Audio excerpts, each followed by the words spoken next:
Le portail doit être considéré comme une porte d'entrée vers un domaine multidisciplinaire. La spécialisation pour les étudiants est progressive sur 3 ans. En première année, l'étudiant s'inscrit dans un portail, en seconde année dans une mention disciplinaire et en troisième année, il va suivre un parcours de spécialité.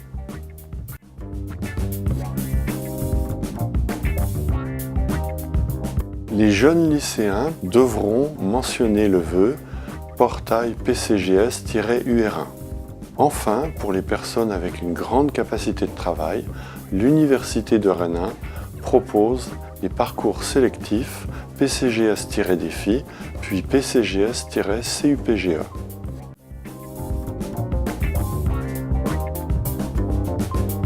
Pour une réussite en portail PCGS, vous devez tout d'abord vous présenter avec un bon dossier en mathématiques, physique, chimie de terminale.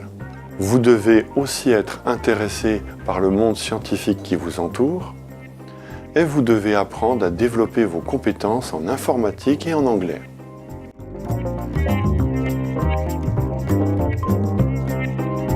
Après le socle fondamental de licence, nos étudiants se dirigent vers l'offre master en France.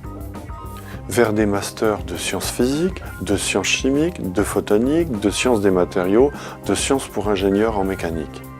À noter que dès la licence, en deuxième année, vous pouvez rejoindre les offres de formation des licences professionnelles. Nos étudiants travaillent dans différents domaines. Ils rejoignent les domaines scientifiques et industriels de la cosmétique, de la pharmacologie galénique, de l'agroalimentaire, des senseurs et de la métrologie fine, de l'automobile, au sein des instituts de recherche privés ou publics.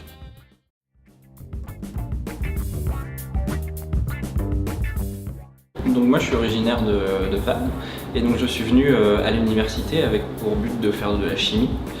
Et en fait en arrivant à l'université j'ai vraiment redécouvert tout ce qui est mathématiques, physique et chimie parce que c'est vraiment une manière différente d'apprendre et de comprendre à l'université. Par exemple pour les cours on n'est plus uniquement dans la théorie mais quand on arrive en TD ou en TP on a vraiment de l'application sur à quoi vont servir les notions qu'on voit. Mes enseignants m'ont énormément aidé en discutant de mon projet professionnel à trouver ma voie et donc c'est pour ça que j'ai choisi la physique.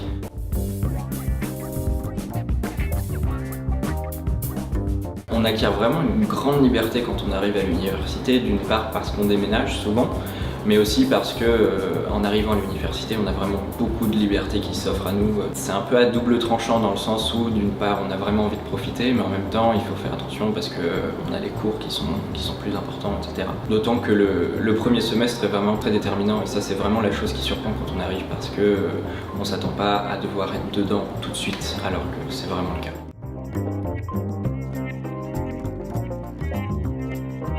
Aujourd'hui, si je devais donner un conseil à un lycéen, ce serait vraiment l'assiduité dans le sens où quand on arrive à l'université, en fait, tous les cours ne sont pas obligatoires, mais c'est vraiment important d'y assister parce que c'est là qu'on apprend le principal et du coup on a moins à travailler le soir et puis on comprend tout beaucoup mieux. On apprend vraiment à travailler pour soi et puis uniquement pour une note en fait. Pour ma part, je vais beaucoup au cinéma et on a pas mal de tarifs d'étudiants ou ce genre de choses. Et puis on peut voir des films par exemple en version originale, ce qui n'est pas forcément le cas partout. Et autrement, si on s'intéresse à la science en dehors de l'université, on peut avoir beaucoup de conférences de vulgarisation scientifique, par exemple à l'Espace des Sciences, ou même des choses beaucoup plus poussées directement sur le site de l'université.